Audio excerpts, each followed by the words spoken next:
using, sorry, they don't understand that they need to submit it as a PDF file. So right now I'm going to show you how to do that. So let's say you do not use a scanning app. Number one thing I'm gonna recommend is download a scanning app on your phone. So these are some scanning apps that you can download on your phone, either Play Store or Apple, iStore. There's Genius Scan, pretty easy. Whatever, PDF Scan or Simple Scan, doesn't matter. Highly recommend using these.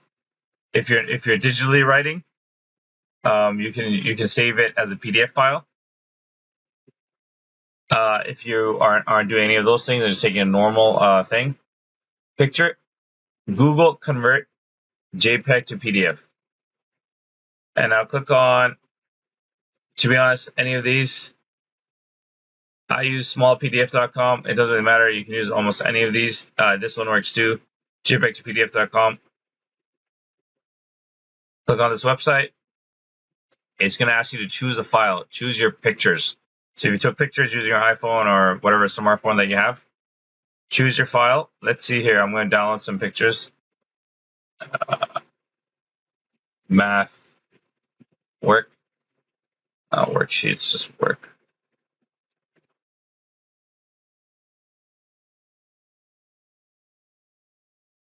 Okay, let's see. We got this. Save image as. Downloads. Image 1. I play Pokemon. Ha ha ha. Oh yeah, I can't. Just I don't know. Grade 11, college, math 1.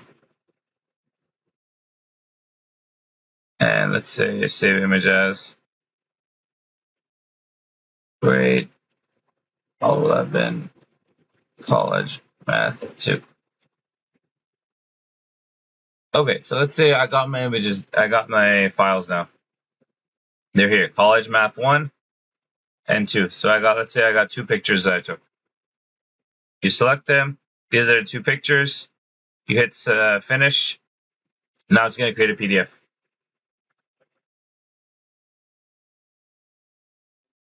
Now you hit download, and here you go. Here's my PDF, and it has my 2 pictures that are now in PDF file. That's how easy it is to do it. You just Google JPEG to PDF, and use one of the free converting softwares. If you have multiple, let's say you have multiple PDFs for some reason, right?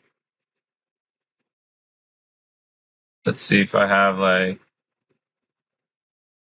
here, just go to combine PDF.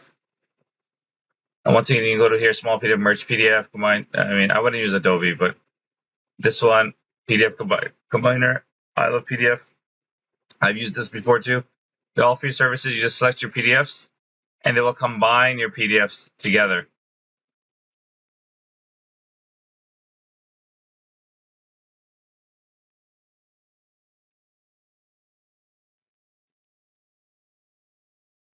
Let's just pick these 2. I don't know. I'm guessing these are something that I did.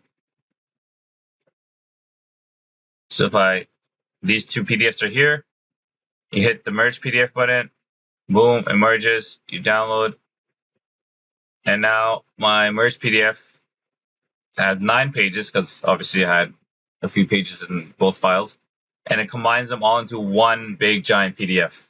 So this is what I mean by one PDF file. This is one file, but has 9 pages. So those are 2 tricks that I've taught you now: how to combine PDFs if you have multiple PDFs, or how to convert a picture to a PDF.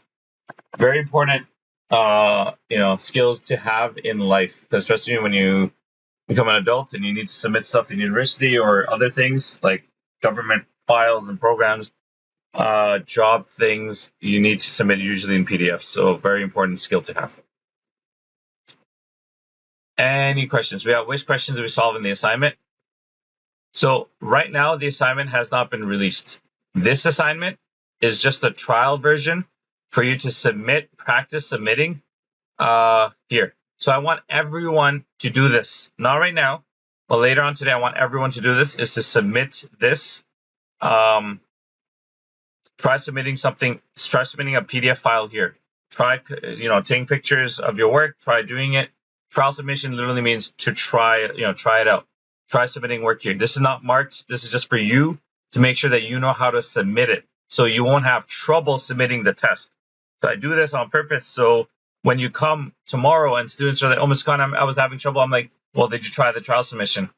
Obviously, they didn't, because I could check if you submitted it or not. And if you did, I'm like, "Well, hey, that was it. That was for you. I'm doing everything in my power possibly to help you. It's your responsibility to actually do the work."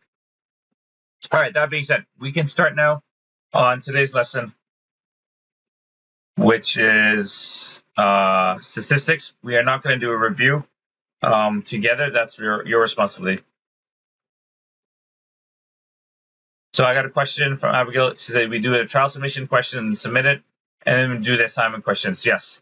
So the assignment is not released yet for you. The assignment will be released tomorrow. So this assignment is available on August 1st, 12:01 a.m. and it ends on August 1st, 11:59 p.m.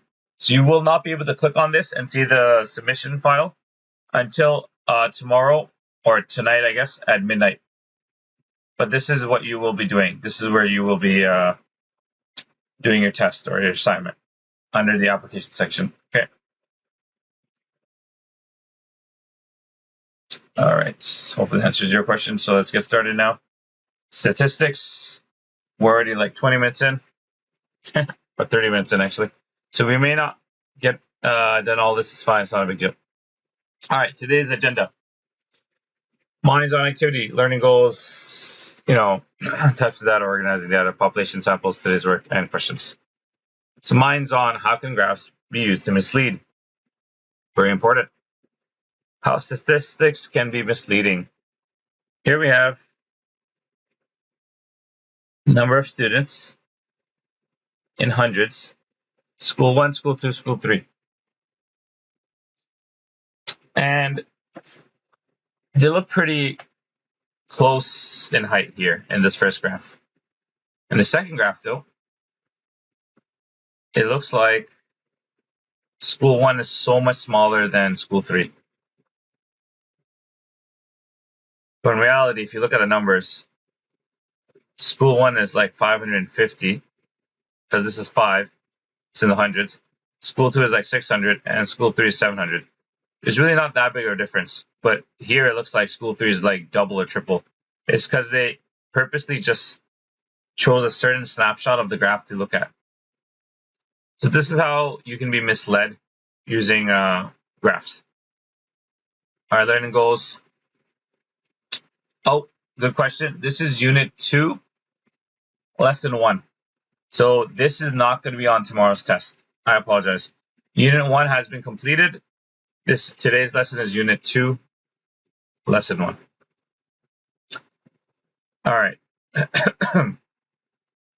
Present data using a circle graph or bar graph. Describe how to create a questionnaire. Most of this stuff you should have been introduced to in like grade, I think 6 or 7. I don't know if you remember.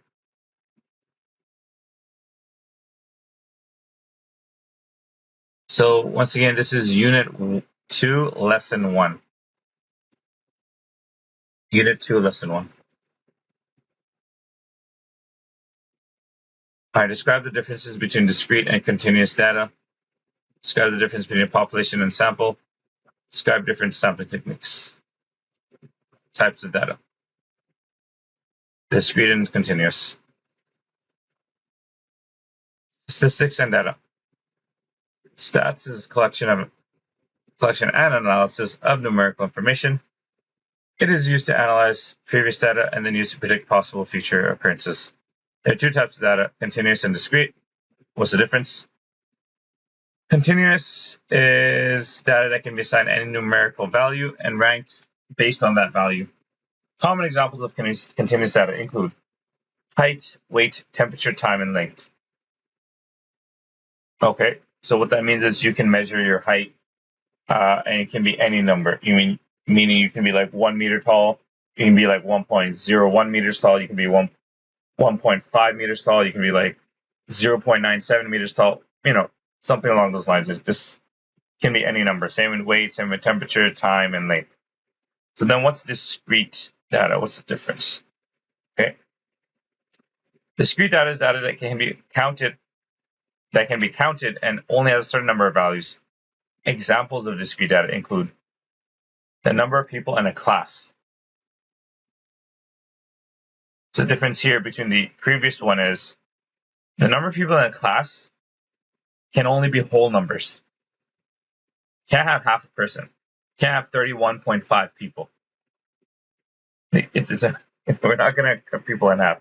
So like you understand what I mean? Like it can only be counted 1, 2, 3, 4, 5, 6, 7, 8. It can't be 37.8 people in a class. Doesn't make any sense. Test questions answered correctly. So once again, it can't be like 12.12345 marks on a test. It's usually like either you get half marks or you get full marks. You wouldn't get like let's say a quarter mark, whatever. But you wouldn't get like something like 11.01 marks on a test. Doesn't make sense. So it can only be certain values. Favorite color. That's easy. It has nothing to do with numbers at all. It can only be purple, red, blue, whatever. It can only be certain values. There's no such thing as like purple, 0.783. Doesn't make sense. Home runs hit. Once again, once you hit a home run, you get 1. You hit a home run, you get 2. You're not going to get 2.5 home runs. That doesn't make any sense. Home runs hit. So that's the difference between discrete data and continuous data. I know they sounded the same. It's very important to know the difference. Discrete data is basically you can count using your fingers. All right, organizing, presenting data. We got different types of graphs. We got a circle graph, or also known as a pie chart, bar graphs, line graphs, histogram. There's a lot of different rules here, so pay attention. Circle graphs are used to show how a part of something relates to the whole. They are a way of summarizing a set of discrete or categorical data. So you have a favorite vegetable, you have the pie chart, you have your different options. Usually not having to do with numbers. Numbers had discrete data, right? So you're just looking at certain options. Bar graphs are used to summarize categorical data. They're used to show relationship between information. It's a good way to show big differences. So here we have Skittle frequency bar graph, meaning I guess you buy a pack of Skittles and then you see the colors, and guess what? You have red is the most, then green is second, and purple, and then orange and yellow are not as many. All right, a line graph is a type of chart to visualize the value of something over time. It is used with continuous data. So line graph, you got a line going, you got like time going across, and the numbers. Sales by month. So in January they had $150. February they made a little bit more sales, $250. Then it went down, then it went a little bit up, then it went way down in June. It went way high up in July. So you get the idea. Histogram is a summary graph showing a count of data points falling in various ranges. A histogram is used to display continuous data. So you should know the difference between discrete and continuous now and which graphs to use. How to choose the correct type. Here we go. Determine the type of graph that should be used to display the information below. We got pop soda. We got number of cans sold. Would I use a circle graph, a bar graph, a line graph, or a histogram? So circle graphs usually has to do with like categories and stuff. Bar graphs. We can use circle graph or bar graph, honestly. Both are fine.